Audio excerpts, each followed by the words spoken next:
സ്വാഗതം ടോപ് 10ലേക്ക്. ചടുപടയെന്ന് പൊട്ടിത്തിമിർക്കുന്ന പടക്കങ്ങളും കറുത്ത മാനത്ത് വർണ്ണവിസ്മയം തീർത്ത് വിരിഞ്ഞു പടർന്നു പൊട്ടുന്ന വെടിക്കെട്ടുകളും പ്രത്യേകിച്ച് മലയാളിയുടെ മാറ്റി നിർത്താനാകാത്ത അഭിനിവേശമാണ്.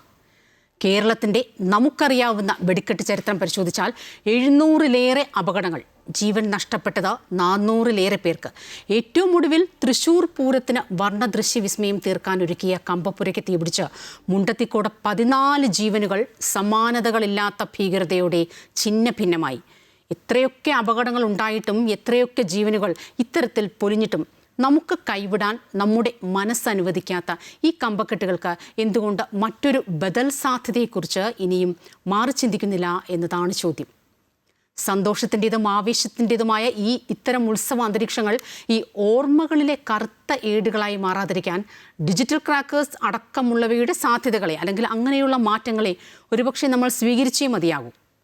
ആകാശത്ത് പൂത്തിരി വിരിയുമ്പോൾ അത് കാണുന്നയാളുടെ മുഖത്ത് വിരിയുന്ന ആ ചിരിയേക്കാൾ അങ്ങേയറ്റം പ്രധാനമാണ് ആ ഉത്സവപ്പറമ്പിൽ നിന്ന് ഓരോ മനുഷ്യനും സുരക്ഷിതരായി വീട്ടിൽ മടങ്ങിയെത്തുമ്പോൾ ആ വീട്ടിലെ അംഗങ്ങളുടെ കുടുംബത്തിൻ്റെ മുഖത്തുണ്ടാകുന്ന ആശ്വാസത്തിൻ്റെ ആ മന്ദസ്മിതം. നോക്കാം വിശദമായ റിപ്പോർട്ടുകൾ. ആദ്യം ടോപ് 10ലേക്ക്.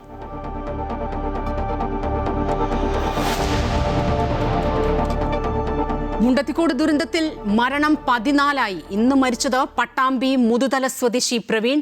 4 പേരുടെ നില ഗുരുതരം. തിരിച്ചറിഞ്ഞ 8 മൃതദേഹങ്ങൾ ബന്ധുക്കൾക്ക് വിട്ടുകൊടുത്തു. 4 പേരെ കാണാനില്ലെന്ന് ബന്ധുക്കൾ. പാറമേക്കാവിൻ്റെ പടക്ക നിർമ്മാണശാലയ്ക്ക് സ്റ്റോപ്പ് മെമ്മോ. വെടിക്കെട്ടൊഴിവാക്കി തൃശ്ശൂർ പൂരം നടത്തണമെന്ന് തിരുവമ്പാടി പാറമേക്കാവ് ദേവസ്വങ്ങൾ. അന്തിമ തീരുമാനം നാളത്തെ യോഗത്തിൽ.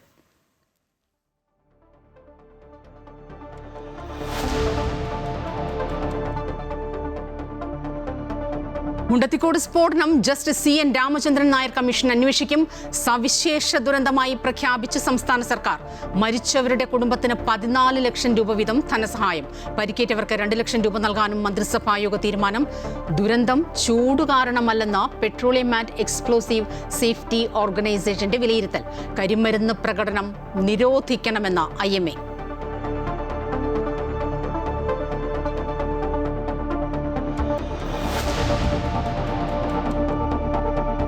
തമിഴ്നാട്ടിലും പശ്ചിമ ബംഗാളിലെ 152 മണ്ഡലങ്ങളിലും നാളെ വോട്ടെടുപ്പ്. പ്രശ്നബാധിത ബൂത്തുകളിൽ കനത്ത സുരക്ഷ. ബംഗാളിൽ 2ാം ഘട്ട വോട്ടെടുപ്പ് ഈ മാസം 21-ന്. മോദിക്കെതിരായ പരാമർശത്തിൽ കോൺഗ്രസ് അധ്യക്ഷൻ മല്ലികാർജ്ജുൻ ഖർഗെയ്ക്ക് തിരഞ്ഞെടുപ്പ് കമ്മീഷന്റെ നോട്ടീസ്. 24 മണിക്കൂറിനകം വിശദീകരണം നൽകണം.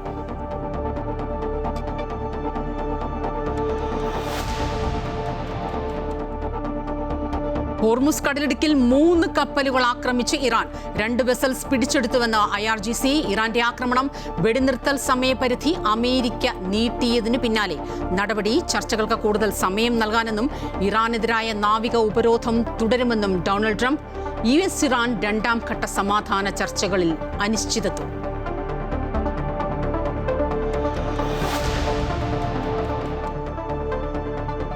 ഭീകരതയ്ക്ക് മുന്നിൽ ഇന്ത്യ തലകുനിക്കില്ലെന്ന് പ്രധാനമന്ത്രി നരേന്ദ്രമോദി. ദുഃഖത്തിലും ഐക്യത്തോടെ രാജ്യം നിലകൊണ്ടുവെന്നും ജീവൻ നഷ്ടപ്പെട്ടവരെ ഒരിക്കലും മറക്കില്ലെന്നും പഹൽഗാം ഭീകരാക്രമണ വാർഷികത്തിൽ പ്രധാനമന്ത്രി.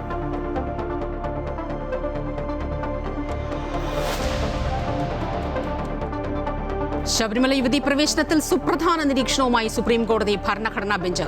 സാമൂഹ്യ പരിഷ്കരണത്തിന്റെ പേരിൽ ഇടപെടാനാകില്ലെന്നും സാഹചര്യങ്ങൾ പരിഗണിച്ചേ തീരുമാനിക്കാനാകൂ എന്നും കോടതി.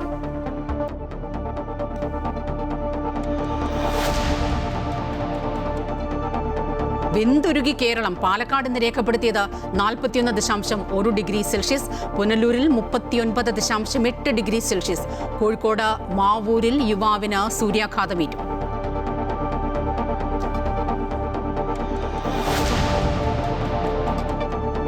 IPL രാജസ്ഥാനെതിരെ ലക്നൌവിന് 160 റൺസ് വിജയലക്ഷ്യം. ലക്നൌ 3-ന് 22 റൺസ് എന്ന നിലയിൽ.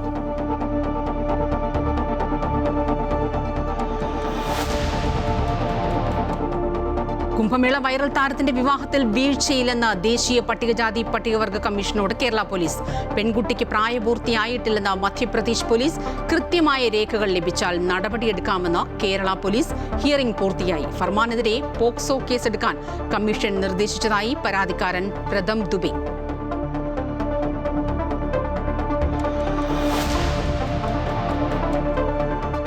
സ്റ്റോറി ഓഫ് ദി ഡേ വഴിയോരത്ത് വർണ്ണക്കാഴ്ചയായി പൊന്നുണ്ണിയുടെ പൂന്തോട്ടം. മുണ്ടത്തിക്കോട് ദുരന്തത്തിന് ഞെട്ടൽ ഇനിയും നമുക്ക് മാറുന്നില്ല. വെടിക്കെട്ട് അപകടത്തിൽ ഗുരുതര പരിക്കേറ്റ പ്രവീണും മരണത്തിന് ഇന്ന് കീഴടങ്ങി. ഇതോടെ ആകെ മരണം 14 പക്ഷേ എത്ര പേർ അപകടം നടന്നപ്പോൾ ആ സ്ഥലത്ത് ഉണ്ടായിരുന്നു എന്നതിൽ ഇനിയും ഒരു കൃത്യതയില്ല, അല്ലെങ്കിൽ ഒരു അറിവില്ല. 4 പേരെ കണ്ടെത്താനുണ്ട് എന്ന് അവകാശപ്പെട്ട് അവരുടെ ബന്ധുക്കൾ ഇന്നിപ്പോൾ എത്തിയിട്ടുണ്ട്. ഇന്നും പരമാവധി സംവിധാനങ്ങൾ ഉപയോഗിച്ച് അപകട മേഖലയാകെ തിരച്ചിൽ നടത്തി. തിരിച്ചറിയാൻ കഴിയാത്ത 29 ശരീരഭാഗങ്ങളാണ് ഇന്ന് കണ്ടെടുത്തത്. എന്തായാലും DNA ഫലം കാക്കുകയാണ് ബന്ധുക്കൾ. രാവിലെ 7 മണി മുതൽ തന്നെ പരിശോധന തുടങ്ങിയിരുന്നു.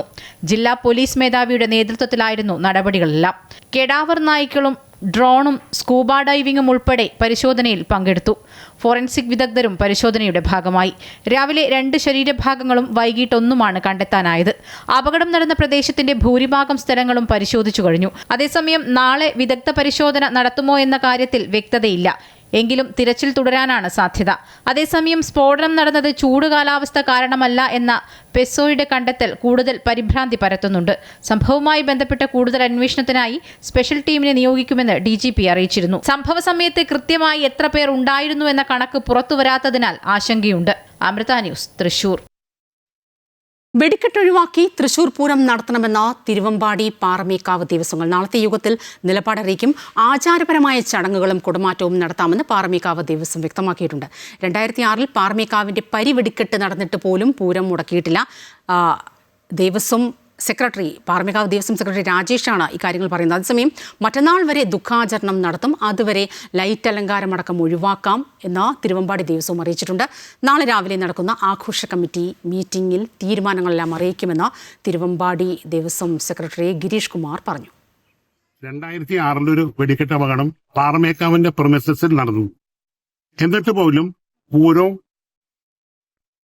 കുടമാറ്റവും എല്ലാം ഭംഗിയായിട്ട് നടന്നു. വെടിക്കെട്ട് മാത്രം 2 ദിവസം കഴിഞ്ഞിട്ടായിരുന്നു.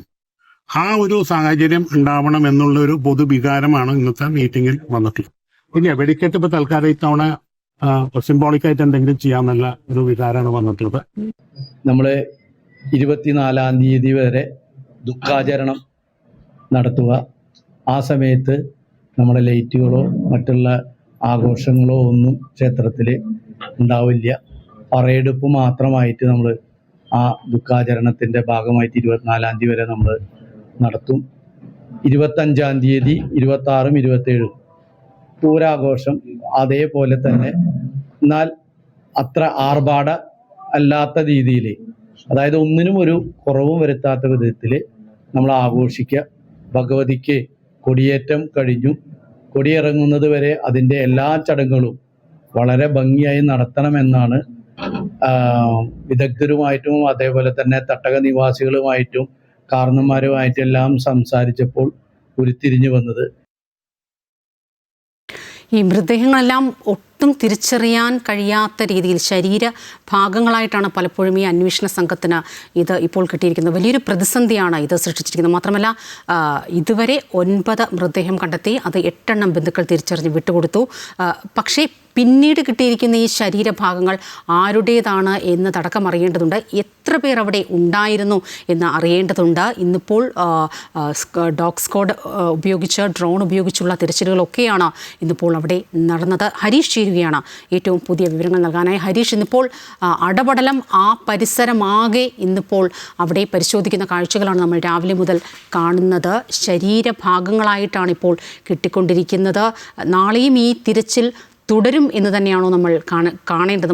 മാത്രമല്ല, ഈ ചൂട് കാലാവസ്ഥ അതല്ല ഈ ഒരു പൊട്ടിത്തെറിയിലേക്ക്, അല്ലെങ്കിൽ ഒരു തീ പിടിച്ച് പൊട്ടിത്തെറിയിലേക്ക് നയിച്ചതെന്ന് പെസോയുടെ കണ്ടെത്തൽ വലിയ രീതിയിൽ ആശങ്കയുണ്ടാക്കുന്നു. മറിച്ച് എന്തൊക്കെ സാധ്യതകൾ എന്നത് വലിയൊരു ചോദ്യം തന്നെയായി മാറുകയാണ്. മാത്രമല്ല, തൃശ്ശൂർ പൂരം എന്ന ആ ഒരു വികാരം, ഞാൻ മുൻപും പലതവണ സൂചിപ്പിച്ചതുപോലെ, ഒരു വർഷത്തെ കാത്തിരിപ്പാണ് ഓരോ പൂരം കഴിയുന്തോറും അടുത്ത പൂരത്തിന് വേണ്ടിയുള്ള. അതിൽ ഇത്തരത്തിലുള്ള ഒരു ദുരന്തമുണ്ടാക്കിയ മുറിപ്പാട് അത് എങ്ങനെ നടത്തുമെന്നതടക്കം അതറിയാൻ പൂരപ്രേമികളും ആകാംക്ഷയോടുകൂടി കാത്തിരിക്കുന്നുണ്ട്. എന്തു തന്നെയായാലും തൃശ്ശൂർ പൂരം നടത്തും എന്നുള്ളൊരു കാര്യമാണ് ഇരു ദേവസ്വങ്ങളും ഇപ്പോൾ അറിയിച്ചിരിക്കുന്നത്. പാറമേക്കാവിൻ്റെ ദേവസ്വവും അതുപോലെ തന്നെ തിരുവമ്പാടി ദേവസ്വവും അറിയിച്ചിരിക്കുന്നു. പൂരം അത് കൃത്യമായി തന്നെ നടക്കും. വെടിക്കെട്ട് ഉണ്ടാവില്ല. വെടിക്കെട്ട് ഒഴിച്ച് ബാക്കി എല്ലാ ചടങ്ങുകളും കൃത്യതയോടുകൂടി തന്നെ നടത്തും എന്നുള്ള കാര്യമാണ്. അതായത് കുടമാറ്റം അടക്കമുള്ള എല്ലാ പരിപാടികളും ഉൾക്കൊള്ളിച്ചുകൊണ്ട് തന്നെ തൃശ്ശൂർ പൂരം നടത്തും എന്നുള്ളൊരു കാര്യമാണ് ഇപ്പോൾ ഇരു ദേവസ്വങ്ങളും പറഞ്ഞത്. കാരണം ഇതിന് പിന്നണിയിൽ ഒരുപാട് പേര് പ്രവർത്തിക്കുന്നുണ്ട്. ഈ കുട നിർമ്മാണമായാലും ആലവട്ട വെഞ്ചാമര നിർമ്മാണമായാലും ഒരുപാട് പേര് പ്രവർത്തിക്കുന്നുണ്ട്. മാത്രമല്ല ഒരുപാട് പണം ഇതിനായി ഉപയോഗപ്പെടുത്തുന്നുണ്ട്. അപ്പോൾ അതൊന്നും മാറ്റിവെച്ചുകൊണ്ട് ഈ ഒരു തൃശ്ശൂർ പൂരം നടത്തുക എന്നുള്ളത് പ്രായോഗികമായുള്ള ബുദ്ധിമുട്ടുണ്ട്. മാത്രമല്ല എല്ലാവരുടെയും അഭിപ്രായം മാനിച്ചുകൊണ്ട് ഭക്തരുടെയും അതുപോലെ തന്നെ ദേശക്കാരുടെയും ഈ പൂരപ്രേമികളുടെയും അതുപോലെ ദേവസ്വംകാരുടെയും എല്ലാവരുടെയും അഭിപ്രായം മാനിച്ചുകൊണ്ടുള്ളൊരു തീരുമാനമാണിത്. അത്തരത്തിലാണ് ആളുകളുടെ ഭാഗത്തുനിന്ന് ഒരു പ്രതികരണം വന്നത്. അതുകൊണ്ട് അത് മാനിച്ചുകൊണ്ടുള്ള പൂരം നടത്തുക തന്നെ ചെയ്യും. അത് നാളെ ഔദ്യോഗികമായി നടക്കുന്ന മീറ്റിംഗിൽ യോഗത്തിൽ ഇത് സംബന്ധിച്ചുള്ള കാര്യം ഇരു ദേവസ്വങ്ങളും ആവശ്യപ്പെടും. അത്തരത്തിൽ പൂരം നടത്തണം. അതായത് വെടിക്കെട്ട് ഒഴിവാക്കിക്കൊണ്ടുള്ള പൂരം ഈ വർഷം നടത്തണം എന്നുള്ളൊരു കാര്യമാണ് ഇരു ദേവസ്വവും ആവശ്യപ്പെടുന്നത്. അത്തരത്തിൽ വേണം. അത് ഇല്ലാതെ അതായത് ചടങ്ങുകൾ മാത്രമായി നടത്തേണ്ട ഒരു ആവശ്യമില്ല എന്നുള്ളൊരു കാര്യം കൂടിയാണ്. ഈ ഒരു അപകടത്തെ തുടർന്നും അത്തരത്തിലുള്ള സാഹചര്യം ഇല്ല എന്ന് തന്നെയാണ് ഇരു ദേവസ്വങ്ങളും പറയുന്നത് എന്നുള്ളതാണ്. അതേസമയം ഈ പ്രദേശത്ത് അപകടം നടന്ന പ്രദേശത്ത് നാളെയും തിരച്ചിൽ തുടരുന്നുണ്ട്.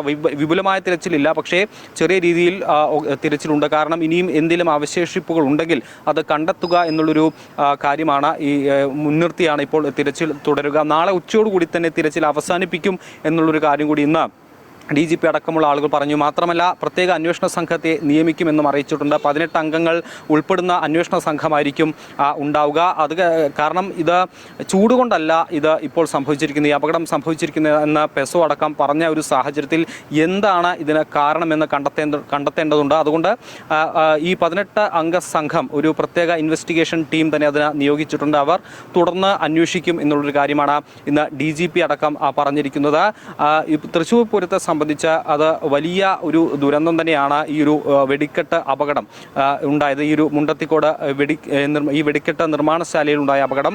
പക്ഷേ അതുകൊണ്ട് മാത്രം പൂരം പൂർണ്ണമായും നിർത്തിവെക്കേണ്ട സാഹചര്യം ഇല്ല എന്നുള്ളതാണ് ഇരു ദേവസ്വങ്ങളും ഇപ്പോൾ ആവശ്യപ്പെടുന്നത്. എന്തായാലും നാളെ നടക്കുന്ന യോഗത്തിൽ ഈ കാര്യങ്ങൾ കൃത്യമായി ഉന്നയിക്കുമെന്നുള്ളതാണ് ഇരു ദേവസ്വങ്ങളും ഇപ്പോൾ പറഞ്ഞു. മണിക്കൂറുകളുടെ ഒരു താമസം മാത്രമാണ് ഇക്കാര്യത്തിൽ എന്താണ് അന്തിമ തീരുമാനം എന്നറിയാനായി. പക്ഷേ ഈ ഒരു സമയത്തും അതായത് തൃശ്ശൂർ വെടിക്കെട്ട് ദുരന്തത്തിൻ്റെ പശ്ചാത്തലത്തിൽ ഇപ്പോൾ പാറമേക്കാവിൻ്റെ വെടിക്കെട്ട് നിർമ്മാണത്തിന് സ്റ്റോപ്പ് മെമ്മോ നൽകിയിട്ടുണ്ട്. പാലക്കാട് ജില്ലാ കളക്ടർ സ്റ്റോപ്പ് മെമ്മോ നൽകുകയായിരുന്നു. പാലക്കാട് മുതലമട വെള്ളാരം കടവിലുള്ള വെടിമരുന്ന് നിർമ്മാണശാലയ്ക്കാണ് ഇപ്പോൾ സ്റ്റോപ്പ് മെമ്മോ നൽകിയിരിക്കുന്നത്. എന്ത് കാരണം കൊണ്ട് ഇപ്പോൾ ഈ മുണ്ടത്തിക്കോട് ദുരന്തമുണ്ടായി എന്ന് മനസ്സിലാക്കാൻ സാധിക്കുന്നില്ല, അറിയാൻ സാധിക്കുന്നില്ല. ഈ ഒരു പശ്ചാത്തലത്തിലാണ് ജില്ലാ കളക്ടർ മുൻകൂറായി തന്നെ ഇത്തരത്തിൽ ഒരു സ്റ്റോപ്പ് മെമ്മോ നൽകിയിരിക്കുന്നത്. തൃശൂർ മുണ്ടത്തിക്കോട് വെടിക്കെട്ട് ദുരന്തത്തിന്റെ പശ്ചാത്തലത്തിൽ പാറമേക്കാവിന്റെ വെടിക്കെട്ട് നിർമ്മാണത്തിനാണ് ജില്ലാ കളക്ടറുടെ നിർദ്ദേശപ്രകാരം Chittur tahsildar R. Ramachandran stop memo നൽകിയിരിക്കുന്നത്. നിർമ്മാണശാലയിൽ അളവിൽ കൂടുതൽ വെടിമരുന്ന് കണ്ടെത്തിയതായി പാലക്കാട് ജില്ലാ കളക്ടർ MS മാധവിക്കുട്ടി അറിയിച്ചു. തുടർന്ന് ലൈസൻസിക്കെതിരെ കേസെടുക്കാനും നിർദ്ദേശം നൽകിയിട്ടുണ്ട്. കെവിൻ സ്റ്റീഫനാണ് പാറമേക്കാവ് വെടിക്കെട്ടിന്റെ ലൈസൻസ് നൽകിയിരിക്കുന്നത്. ഈ വെടിക്കെട്ട് നിർമ്മാണശാല പ്രവർത്തിക്കുന്നത് മുതലമടയ്ക്ക് സമീപം വെള്ളാരം കടവിലാണ്. ഈ വെടിക്കെട്ട് നിർമ്മാണശാലയുടെ പ്രവർത്തനം പൂർണ്ണമായും നിർത്തിവെക്കണമെന്നാണ് നിർദ്ദേശം. വലിയ തോതിൽ പടക്ക നിർമ്മാണം നടക്കുന്നയിടമാണ് പാലക്കാട് മുതലമട വെള്ളാരം കടവിലുള്ള വെടിമരുന്ന് നിർമ്മാണശാല. ചിറ്റൂർ തഹസിൽദാർ പടക്ക നിർമ്മാണശാല സന്ദർശിച്ച് സ്ഥിതിഗതികൾ വിലയിരുത്തിയ ശേഷമാണ് സ്റ്റോപ്പ് മെമ്മോ നൽകിയിരിക്കുന്നത്. അമൃത ന്യൂസ്, പാലക്കാട്.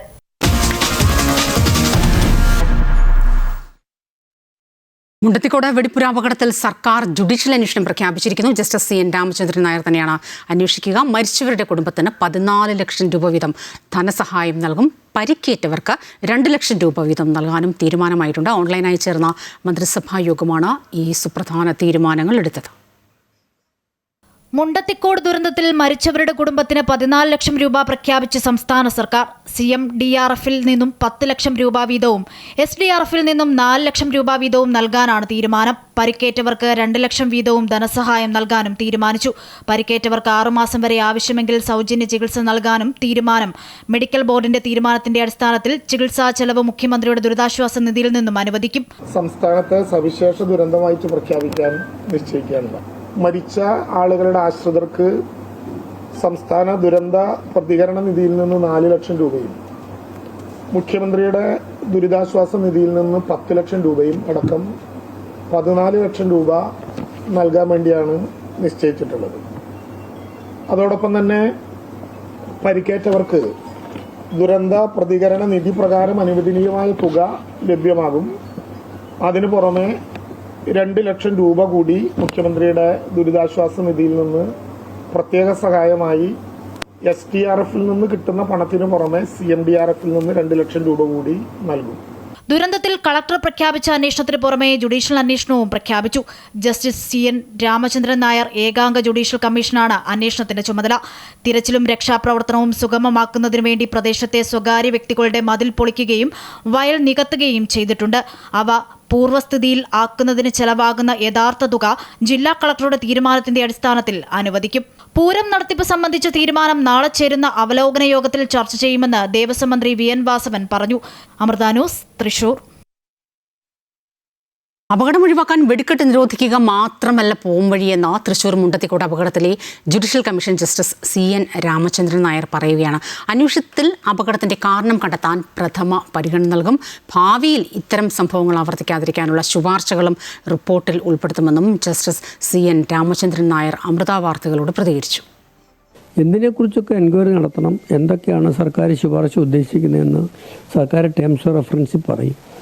അതിൻ്റെ അടിസ്ഥാനത്തിലാണ് കമ്മീഷൻ എൻക്വയറി നടത്തുന്നതും തെളിവെടുപ്പ് നടക്കുന്നതും ശുപാർശകൾ നടത്തുന്നതും. ഇവിടെ ഇതിനകത്ത് സർക്കാരിൻ്റെ ഉദ്ദേശം എന്നാണെന്നറിയാം. ഒരു കാരണവശാലും ഇങ്ങനെ ഒരു അപകടം ഭാവിയിൽ ഉണ്ടാകാണ്ടിരിക്കാനുള്ള മുൻകരുതലുകൾ എങ്ങനെ എടുക്കാം, എന്തെല്ലാം നടപടികളെടുത്താലാണ് ഇങ്ങനെയുള്ള ഒരു ദുരന്തം അവോയ്ഡ് ചെയ്യാൻ ഒക്കണത്. അപ്പോൾ അതുകൊണ്ട് ഇങ്ങനെ വെടിക്കെട്ട് ഒരു അപകടരഹിതമാക്കാൻ ഏത് രീതിയിൽ എന്തെല്ലാം സംവിധാനം കൊണ്ട് സാധിക്കും എന്നുള്ളതാണ് സർക്കാർ ഉദ്ദേശിക്കുന്നത്. 10 വർഷം മുമ്പ് പുറ്റിങ്കൽ വെടിക്കെട്ട് അപകടവുമായി ബന്ധപ്പെട്ട് അതിനുശേഷം പിന്നാലെ വന്ന ആ ജനരോഷം തണുപ്പിക്കാനുണ്ടായ ആ ജുഡീഷ്യൽ കമ്മീഷൻ അന്വേഷണം ജസ്റ്റിസ് CN രാമചന്ദ്രൻ നായർ തന്നെയായിരുന്നു അന്നും ഇതെല്ലാം അന്വേഷിച്ച് കൃത്യമായ നിർദ്ദേശങ്ങളടക്കം നൽകിയത്. അത് കൃത്യമായ ഫയലുകളിൽ അതാതുപോലെ പൂട്ടി സുരക്ഷിതമായി അലമാരകൾക്കുള്ളിൽ ഇരിക്കുന്നു എന്നത് എടുത്തു പറയട്ടെ. മുണ്ടത്തിക്കോടിലെ പടക്കശാലയിലേക്ക് പോകാനുള്ള തീരുമാനം അവസാന നിമിഷം മാറ്റിയതിലൂടെ ഒരു വലിയ ദുരന്തം ഒഴിഞ്ഞ ആശ്വാസത്തിലാണ് എടപ്പാൾ പൊൽപ്പാക്കര ഗ്രാമം. എങ്കിലും ഈ ഗ്രാമത്തിൽ നിന്നുള്ള 2 പേർ അപകടത്തിൽ മരിച്ചു. ഒരാൾ തലനാരിഴയ്ക്ക് രക്ഷപ്പെടുകയും ചെയ്തു. മലപ്പുറം ജില്ലയിലെ എടപ്പാൾ പൊൽപ്പാക്കരയിൽ നിന്ന് നിരവധി പേരാണ് തൃശൂർ പൂരത്തിനായി മുണ്ടത്തിക്കോടിലെ വെടിക്കോപ്പ് നിർമ്മാണ കേന്ദ്രത്തിലേക്ക് ജോലിക്കായി പോകാറുള്ളത്. കഴിഞ്ഞ വെള്ളിയാഴ്ചയാണ് മണ്ടകപ്പറമ്പിൽ ഇമേഷ് ജോലിക്കായി മുണ്ടത്തിക്കോടിലെ പടക്ക നിർമ്മാണശാലയിലെത്തിയത്. നാട്ടുകാരായ മണികണ്ഠനും വിജയനും ഒന്നിച്ച് ജോലി ചെയ്യുന്നതിനിടെയായിരുന്നു ഉഗ്രസ്ഫോടനവും തീയും ഉയർന്നത്. ഉടൻ മതിൽ ചാടി പാടത്തേക്ക് ഓടിയതുകൊണ്ട് മാത്രമാണ് ജീവൻ രക്ഷിക്കാനായത്. പക്ഷേ എതിർദിശയിലേക്ക് ഓടിയ കൂടെയുണ്ടായിരുന്നവർ അപകടത്തിൽപ്പെട്ടു. ഒരു മിന്നലും കണ്ടു, ഒരു പൊട്ടലും കണ്ടു. അപ്പം ഞാനെന്ത് പണിയത്, തൊട്ടടുത്ത് പാടാ ഞാനതെടുത്ത് ചാടി ഞാൻ ഓടി. ഞാൻ ഇങ്ങോട്ട് ഓടി, അവർ നേരെ ഇങ്ങോട്ട് ഓടിയത്. അതിലാണ് അവർ പെട്ടത്. ഒപ്പമുള്ള 3 ആൾക്കാർ മരണപ്പെട്ടു. പിന്നെ അവിടെ നിന്ന് ഒരു മൊത്തത്തിലൊരു സ്ഫോടനം വരെ മൊത്തത്തിലൊരു കത്തൽ. ഇമേഷിന്റെ സുഹൃത്തുക്കളായ പലരും കഴിഞ്ഞ ദിവസം തൃശ്ശൂരിലേക്ക് പോകാനുള്ള തീരുമാനം മാറ്റിയത് കൊണ്ട് മാത്രമാണ് അപകടത്തിൽ നിന്ന് രക്ഷപ്പെട്ടത്. ഞാൻ പോകാനുള്ള പരിപാടിക്കൊക്കെ ആയിരുന്നു. അപ്പോഴാണ് ഇന്ന് പാലക്കാട് വെടിക്കെട്ടുണ്ട് പറഞ്ഞത്. അത് കാരണം ഞങ്ങളവിടെ പോയില്ല, മുണ്ടത്തിക്കോട് പോയില്ല. രാവിലെ പോകാനുള്ള പരിപാടിക്ക് ഡ്രസ്സൊക്കെ പാക്ക് ചെയ്തൊക്കെ റെഡിയാക്കിയിട്ട് വെച്ചിരുന്നു. അത് കാരണം ഞങ്ങൾ കഴിച്ചില്ല. ഞങ്ങൾ അതിൻ്റെ പോയിരുന്നു. അപകടത്തിൽ മരണപ്പെട്ട പൊൽപ്പാക്കര സ്വദേശികളായ വിജയന്റെയും മണികണ്ഠന്റെയും മൃതദേഹം പൊന്നാനി ഈശ്വരമംഗലം ശ്മശാനത്തിൽ സംസ്കരിച്ചു. കൊളത്തൂർ സ്വദേശി മണികണ്ഠന്റെ മൃതദേഹം കുടുംബ ശ്മശാനത്തിലും സംസ്കരിച്ചു. അമൃത ന്യൂസ്, മലപ്പുറം. ദുരന്തത്തിൽ കൊല്ലപ്പെട്ടവരുടെ കുടുംബാംഗങ്ങൾക്കും പരിക്കേറ്റവർക്കും ആശ്വാസധനം പ്രഖ്യാപിച്ച Lulu group chairman MA Yusuff Ali. കൊല്ലപ്പെട്ടവരുടെ കുടുംബാംഗങ്ങൾക്ക് 1 ലക്ഷം വീതവും പരിക്കേറ്റവർക്ക് 50,000 രൂപ വീതവും നൽകുമെന്ന് MA യൂസഫ് അലി പറഞ്ഞു. തൃശൂർ ജില്ലാ കളക്ടർക്കാകും തുക കൈമാറുക. ഐമയുടെ നിർണായകമായ സുപ്രധാനമായ ഒരു നിർദ്ദേശം വന്നിട്ടുണ്ട്. ഉത്സവങ്ങളിലെയും ആഘോഷങ്ങളിലെയും കരിമരുന്ന് പ്രകടനങ്ങൾക്കെതിരെയാണ് IMA ഇപ്പോൾ നിലനിൽക്കുന്നത്. ആഘോഷങ്ങളിൽ പടക്കം നിരോധിക്കണമെന്ന് ഇന്ത്യൻ മെഡിക്കൽ അസോസിയേഷൻ ആവശ്യപ്പെടുകയാണ്. തൃശൂർ മുണ്ടത്തിക്കോട് വെടിക്കെട്ടുപുരയിൽ നടന്ന സ്ഫോടനത്തിൽ നിരവധി ആളുകൾ മരിച്ച സാഹചര്യത്തിലാണ് അസോസിയേഷൻ ആവശ്യം ഉന്നയിച്ചിരിക്കുന്നത്. ആഘോഷങ്ങൾ ദുരന്തങ്ങളാകരുത്, സുരക്ഷിത ആഘോഷങ്ങളിലേക്ക് നമ്മൾ മാറണമെന്നും പടക്ക നിർമ്മാണ കേന്ദ്രങ്ങൾക്ക് ദേശീയ നിലവാരം ഉറപ്പാക്കണമെന്നും ഇന്ത്യൻ മെഡിക്കൽ അസോസിയേഷൻ ആവശ്യപ്പെട്ടു. തമിഴ്നാട് പോളിംഗ് ബൂത്തിലെത്താൻ ഇനി മണിക്കൂറുകൾ മാത്രമാണ് ബാക്കി. ഭരണ തുടർച്ച ലക്ഷ്യമിടുന്ന DMK സഖ്യവും അധികാരം തിരിച്ചു പിടിക്കാനുറച്ച് AIADMK സഖ്യവും നേർക്കുനേർ പോരാടുമ്പോൾ TVK എന്ന പാർട്ടിയും വിജയ് എന്ന ഇളയ ദളപതിയുടെ രാഷ്ട്രീയ പ്രവേശനവും തമിഴ്നാട്ടിലെ ഇത്തവണത്തെ തിരഞ്ഞെടുപ്പിനെ ത്രികോണ പോരാട്ടത്തിന്റെ ആവേശത്തിലേക്കാണ് എത്തിച്ചിരിക്കുന്നത്. 5 കോടിയിലധികം വോട്ടർമാർ നാളെ ബൂത്തിലെത്തുമ്പോൾ തമിഴ് മണ്ണ് ആരെ തുണയ്ക്കുമെന്നാണ് ഉറ്റുനോക്കപ്പെടുന്നത്. ആഴ്ചകൾ നീണ്ടുനിന്ന തെരഞ്ഞെടുപ്പ് പ്രചരണത്തിനൊടുവിൽ തമിഴ്നാട് നാളെ പോളിംഗ് ബൂത്തിലെത്തുകയാണ്.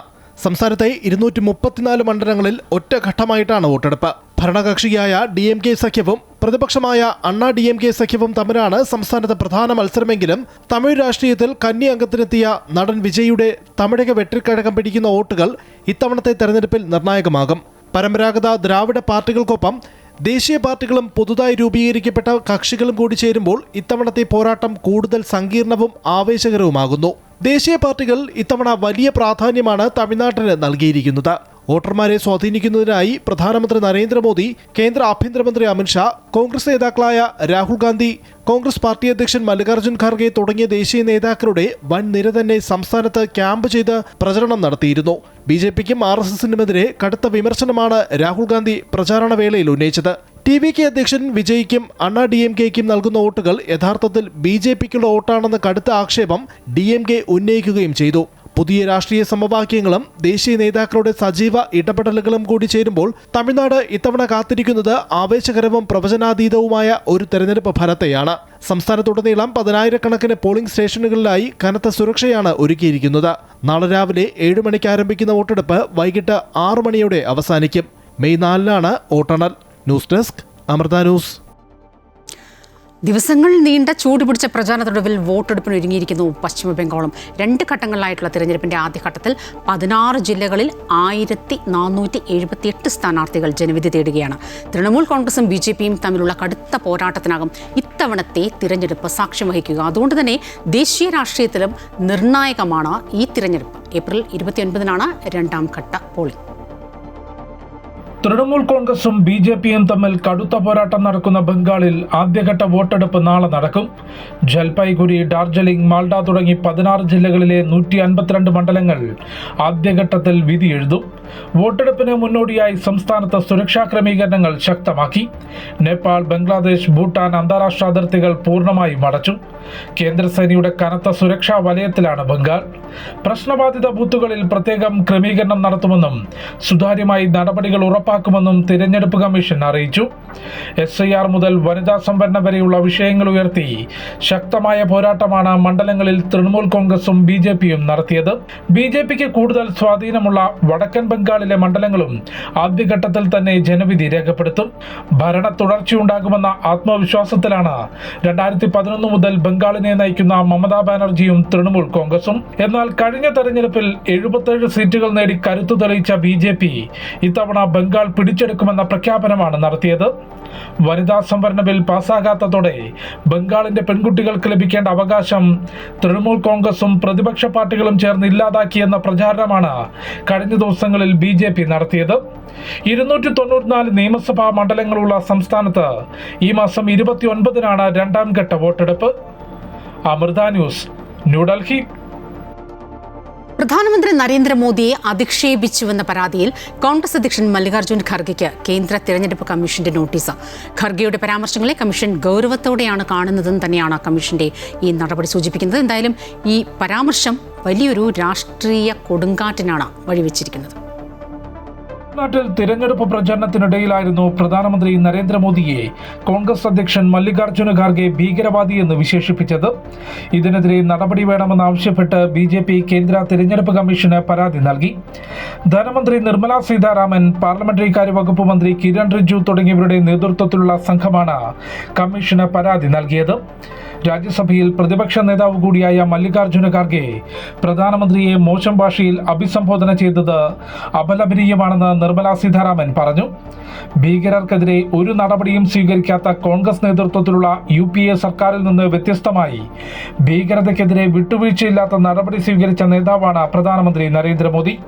പ്രധാനമന്ത്രിക്കെതിരെ കോൺഗ്രസ് തുടർച്ചയായി മോശം വാക്കുകൾ ഉപയോഗിക്കുന്നുണ്ടെന്നും തിരഞ്ഞെടുപ്പ് കമ്മീഷൻ കർശന നടപടിയെടുക്കുമെന്നാണ് പ്രതീക്ഷയെന്നും നിർമ്മല സീതാരാമൻ പറഞ്ഞു. The president of the Congress party and the leader of the opposition in Rajya Sabha has spoken in such condemnable words.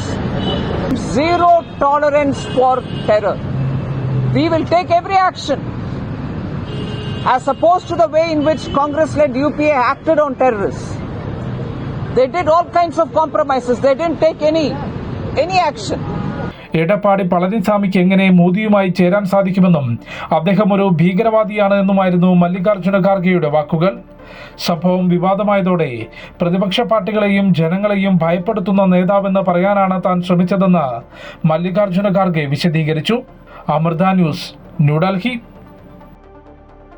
എന്തായാലും മല്ലികാർജ്ജുൻ ഖാർഗെയ്ക്ക് നോട്ടീസ് അയച്ച കേന്ദ്ര തിരഞ്ഞെടുപ്പ് കമ്മീഷന്റെ നടപടിയെ വിമർശിച്ച CPI രംഗത്തെത്തി.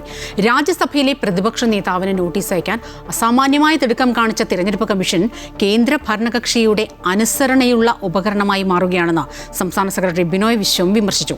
വനിതാ സംവരണ ബിൽ പരാജയപ്പെട്ടപ്പോൾ പ്രധാനമന്ത്രി മറ്റെല്ലാ പാർട്ടികൾക്കും നേരെ നടത്തിയ കടന്നാക്രമണത്തെ കമ്മീഷൻ കണ്ട ഭാവം പോലും കാട്ടിയില്ല.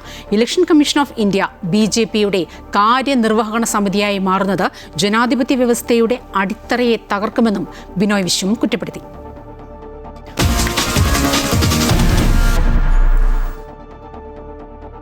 ഇറാനുമായുള്ള വെടിനിർത്തൽ കാലാവധി നീട്ടിയതായി അമേരിക്കൻ പ്രസിഡന്റ് ഡൊണാൾഡ് ട്രംപ്. ചർച്ചകൾക്ക് കൂടുതൽ സമയം നൽകാനാണ് തന്റെ തീരുമാനമെന്നും അതേസമയം ഇറാനെതിരെയുള്ള നാവിക ഉപരോധം നീക്കില്ല എന്നും ട്രംപ് വ്യക്തമാക്കുന്നു. ഇറാനെതിരായ നാവിക ഉപരോധം നീക്കില്ല എന്നത് യുദ്ധപ്രഖ്യാപനമാണെന്നും വെടിനിർത്തൽ ധാരണയുടെ ലംഘനമാണ് എന്നുമാണ് ഇറാൻ വിദേശകാര്യമന്ത്രി അബ്ബാസ് അരഗ്ചി പ്രതികരിച്ചത്. ശേഷിക്കെയാണ് 2 ആഴ്ച കൂടി കരാർ നീട്ടിയതായുള്ള പ്രഖ്യാപനം ട്രംപ് നടത്തിയത്. ഇറാന്റെ ഭരണകൂടത്തിൽ ഭിന്നതകൾ നിലനിൽക്കുന്നതിനാൽ ചർച്ചകൾക്ക് കൂടുതൽ സമയം നൽകുന്നതിനായി വെടിനിർത്തൽ നീട്ടുകയാണെന്നും എന്നാൽ രാജ്യത്തിന്റെ തുറമുഖങ്ങളിൽ US നാവിക ഉപരോധം തുടരുമെന്നും ട്രംപ് അറിയിച്ചു. അമേരിക്കയുമായും ഇസ്രായേലുമായുമുള്ള യുദ്ധം അവസാനിപ്പിക്കാൻ ഇറാന്റെ നേതാക്കളും പ്രതിനിധികളും ഒരു ഏകീകൃത നിർദ്ദേശം സമർപ്പിക്കുന്നതുവരെ വെടിനിർത്തൽ തുടരും. എന്നാൽ ഇതൊരു യുദ്ധപ്രഖ്യാപനമാണെന്നും വെടിനിർത്തൽ കരാറിന്റെ ലംഘനമാണെന്നുമാണ് ഇറാന്റെ വിദേശകാര്യമന്ത്രി അബ്ബാസ് അരാഗ്ചി പ്രതികരിച്ചത്. പാകിസ്ഥാൻ പ്രധാനമന്ത്രി ഷഹബാസ് ഷെരീഫ്, ഫീൽഡ് മാർഷൽ അസീം മുനീർ എന്നിവരുടെ അഭ്യർത്ഥന മാനിച്ചാണ് ആക്രമണം നീട്ടിവെക്കാൻ തീരുമാനിച്ചതെന്ന് ട്രംപ് വ്യക്തമാക്കി. അതേസമയം സമാധാന ചർച്ചകൾക്കായി ഇസ്ലാമാബാദിലേക്ക് പുറപ്പെടാനിരുന്ന US വൈസ് പ്രസിഡന്റ് JD വാൻസിന്റെ യാത്ര റദ്ദാക്കി. ചർച്ചയിൽ പങ്കെടുക്കുന്ന കാര്യത്തിൽ ഇറാൻ ഇതുവരെ അന്തിമ തീരുമാനമെടുത്തിട്ടില്ല. സമാധാന ശ്രമങ്ങൾ ഒരു ഭാഗത്ത് നടക്കുമ്പോഴും ഇറാന് മേൽ കടുത്ത സാമ്പത്തിക സമ്മർദ്ദം ചെലുത്താനാണ് അമേരിക്കയുടെ നീക്കം. ഇറാൻ, തുർക്കി, UAE എന്നിവിടങ്ങളിലെ 14 വ്യക്തികൾക്കും സ്ഥാപനങ്ങൾക്കും വിമാനങ്ങൾക്കുമെതിരെ US ട്രഷറി വകുപ്പ് ഉപരോധം ഏർപ്പെടുത്തി. ആയുധങ്ങളും ഡ്രോൺ ഭാഗങ്ങളും കടത്തുന്നതിൽ ഇവർക്ക് പങ്കുണ്ടെന്നാണ് ആരോപണം. ഓപ്പറേഷൻ എപ്പിക് ഫ്യൂറി എന്ന സൈനിക നീക്കത്തിലൂടെ തകർന്ന ഇറാന്റെ മിസൈൽ ഡ്രോൺ നിർമ്മാണ ശേഷി വീണ്ടെടുക്കുന്നത് തടയുക എന്നതാണ് ഇതിലൂടെ അമേരിക്ക ലക്ഷ്യമിടുന്നത്. ഇറാനെ ആഗോള സാമ്പത്തിക വിപണിയിൽ നിന്ന് ഒറ്റപ്പെടുത്തുന്നതിലൂടെ തങ്ങൾക്ക് അനുകൂലമായ ഒരു കരാറിൽ അവരെ എത്തിക്കുക എന്നതാണ് ട്രംപ് ഭരണകൂടം ലക്ഷ്യമിടുന്നത്. International desk, Amrita TV. എന്നാൽ ട്രംപിന്റെ വെടിനിർത്തൽ സമയപരിധി നീട്ടിയതായുള്ള പ്രഖ്യാപനത്തിന് പിന്നാലെ ഹോർമൂസ് കടലിടുക്കിലൂടെ കടന്നുപോയ 3 വാണിജ്യ കപ്പലുകൾക്ക് നേരെ വെടിവെച്ച ഇറാൻ. 2 കപ്പലുകൾ ഇറാൻ പിടിച്ചെടുത്തുവെന്ന റിപ്പോർട്ടുകളും പുറത്തുവരുന്നുണ്ട്. 2 കപ്പലുകൾക്ക് നേരെയാണ് ആദ്യം ആക്രമണം ഉണ്ടായതെന്ന് ബ്രിട്ടീഷ് സൈന്യത്തിന് കീഴിലുള്ള United kingdom maritime trade operations അറിയിച്ചു. ഈ ആക്രമണങ്ങൾക്കു ശേഷം മൂന്നാമതൊരു കപ്പലിന് നേരെയും ആക്രമണം നടന്നതായി ഇറാൻ മാധ്യമങ്ങളും റിപ്പോർട്ട് ചെയ്യുന്നുണ്ട്. ഓപ്പറേഷനുകൾ നടത്തിയത് ഇറാൻ റവല്യൂഷണറി ഗാർഡാണെന്നും 2 കപ്പലുകൾ പിടിച്ചെടുത്തതായും ഇറാനിയൻ സ്റ്റേറ്റ് ടെലിവിഷനും സ്ഥിരീകരിച്ചിട്ടുണ്ട്. MSC ഫ്രാൻസിസ്ക, എപ്പാമിനോഡ്സ് എന്നീ കപ്പലുകളാണ് പിടിച്ചെടുത്തിരിക്കുന്നത്. ഹോർമുസിന്റെ നിയന്ത്രണം ഉറപ്പാക്കുന്നതിന്റെ ഭാഗമായിട്ടാണ് നടപടിയെന്ന് ഇറാന്റെ ഔദ്യോഗിക വാർത്താ ഏജൻസിയായ ഫാസും റിപ്പോർട്ട് ചെയ്യുന്നു. യൂഫോറിയ എന്ന മൂന്നാമതൊരു കപ്പൽ കൂടി ഈ സംഭവത്തിൽ ഉൾപ്പെട്ടിട്ടുണ്ട്. അത് ഇറാന്റെ തീരത്ത് കുടുങ്ങിക്കിടക്കുകയാണെന്ന റിപ്പോർട്ടുകളും പുറത്തുവരുന്നുണ്ട്.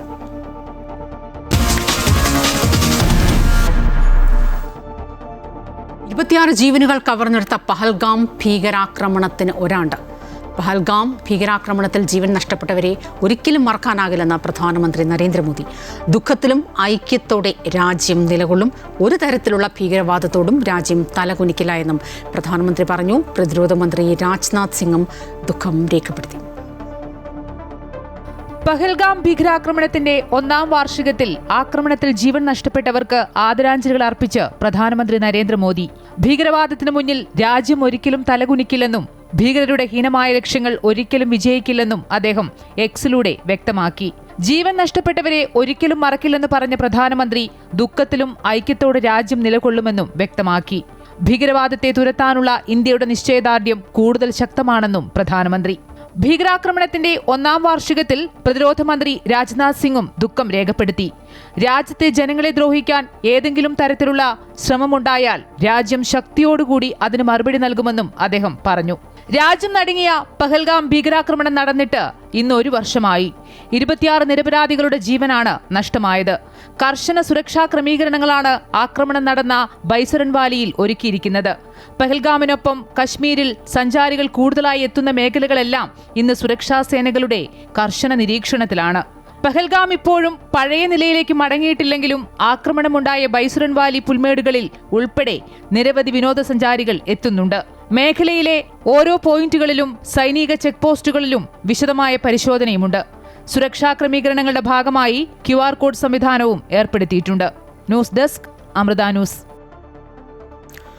ഭാരതീയരെ ഭിന്നിപ്പിക്കാനുള്ള നീക്കങ്ങളെയെല്ലാം രാജ്യം ഒറ്റക്കെട്ടായി ചേർത്തുവെന്ന് പഹൽഗാം ഭീകരാക്രമണത്തിൽ കൊല്ലപ്പെട്ട N. രാമചന്ദ്രന്റെ മകൾ ആരതി. ഭീകരാക്രമണത്തിന്റെ നടുക്കുന്ന ഓർമ്മകളുടെ 1ാം വർഷത്തിൽ രാമചന്ദ്രൻ അനുസ്മരണ സമിതി ഇടപ്പള്ളിയിൽ സംഘടിപ്പിച്ച ശ്രദ്ധാഞ്ജലി ചടങ്ങിനെത്തിയതായിരുന്നു ആരതി. ഭീകരാക്രമണത്തിന് ഭാരതം നൽകിയത് ശക്തമായ തിരിച്ചടിയാണെന്നും ആരതി പറഞ്ഞു. കഴിഞ്ഞ വർഷം ഏപ്രിൽ 22-ന് കാശ്മീരിലെ പഹൽഗാമിലുണ്ടായ ഭീകരാക്രമണത്തിലായിരുന്നു എറണാകുളം ഇടപ്പള്ളി സ്വദേശി N. രാമചന്ദ്രന് ജീവൻ നഷ്ടമായത്. മകൾ ആരതിയുടെ കൺമുന്നിൽ വെച്ചായിരുന്നു പിതാവിനെ ഭീകരർ വധിച്ചത്. നടുക്കുന്ന ഓർമ്മകളുടെ 1ാം വർഷത്തിൽ രാമചന്ദ്രന് ശ്രദ്ധാഞ്ജലി അർപ്പിക്കാൻ കുടുംബാംഗങ്ങളും സുഹൃത്തുക്കളും നാട്ടുകാരും ഒത്തുചേർന്നു. ഇടപ്പള്ളി ദേവൻകുളങ്ങര ജംഗ്ഷനിൽ നടന്ന ചടങ്ങിൽ രാമചന്ദ്രന്റെ ചിത്രത്തിനു മുന്നിൽ പുഷ്പാർച്ചന നടത്തി. ഓപ്പറേഷൻ സിന്ദൂറിലൂടെയും മഹാദേവിലൂടെയും പഹൽഗാം ഭീകരാക്രമണത്തിന് ഭാരതം ശക്തമായ മറുപടിയായിരുന്നു നൽകിയതെന്ന് രാമചന്ദ്രന്റെ മകൾ ആരതി പറഞ്ഞു. ഭാരതം നൽകിയ തിരിച്ചടിയിൽ അഭിമാനമുണ്ട്. രാജ്യത്ത് ഭിന്നതയുണ്ടാക്കാൻ ഭീകരർ നടത്തിയ ശ്രമത്തെ രാജ്യം ഒറ്റക്കെട്ടായി നേരിട്ടെന്നും ആരതി പറഞ്ഞു. ഞങ്ങളുടെ കുടുംബത്തിന് ഉണ്ടായ നഷ്ടം, അതിൻ്റെ പെയിൻ എപ്പോഴും ഉണ്ടാവും. പക്ഷെ ആ പെയിൻ എനിക്കൊരു ശബ്ദം തന്നിട്ടുണ്ടോ. അങ്ങനെ ഹിന്ദുക്കളെ മാത്രം ടാർഗറ്റ് ചെയ്ത ആ ആക്രമണത്തിൽ അവര് ടെററിസ്റ്റ് വിചാരിച്ചിരുന്നത് ഇവിടെ സെപ്പറേറ്റഡ് ആവുന്നും ഇവിടെ ഒരു കലാപം ഉണ്ടാക്കാമെന്നുമാണ്. അപ്പോൾ അതിൻ്റെ ഒരു റിപ്ലൈ ആയിട്ട് നമ്മളെല്ലാവരും ഇവിടെ ഒന്നിച്ചു നിൽക്കുന്നു. RSS ദക്ഷിണ കേരളം പ്രാന്ത കാര്യകാരി അംഗം KK വാമനൻ അനുസ്മരണ സന്ദേശം നൽകി. രാമചന്ദ്രന്റെ ഭാര്യ ഷീലയും ചടങ്ങിൽ പങ്കെടുത്തു. അമൃത ന്യൂസ്, കൊച്ചി. സാമൂഹിക പരിഷ്കരണത്തിനുള്ള അധികാരം വിശാലമാണെങ്കിലും എല്ലാ സാഹചര്യങ്ങളിലും പ്രയോഗിക്കാൻ കഴിയുന്ന നിയമം കോടതിക്ക് നിർവചിക്കാനാകില്ലെന്ന് സുപ്രീം കോടതി. ശബരിമല യുവതി പ്രവേശന കേസ് പരിഗണിക്കുന്ന 9-അംഗ ഭരണഘടനാ ബെഞ്ചിൻ്റേതാണ് ഈ നിരീക്ഷണം. ഒരു മതവിഭാഗത്തിന്റെ അവിഭാജ്യമായ ആചാരങ്ങൾ ഏതാണെന്ന് നിർവചിക്കുക പ്രയാസകരമാണെന്നും ചീഫ് ജസ്റ്റിസ് സൂര്യകാന്ത് അധ്യക്ഷനായ ബെഞ്ച് നിരീക്ഷിച്ചു. വിശ്വാസികൾ ആചാരങ്ങൾ ചോദ്യം ചെയ്യില്ലെന്നും ശബരിമല കേസിൽ വിശ്വാസികളല്ലാത്തവരുടെ ഹർജി കോടതി എന്തിന് കേൾക്കണമെന്നും ജസ്റ്റിസ് നാഗരത്ന നേരത്തെ പരാമർശിച്ചിരുന്നു.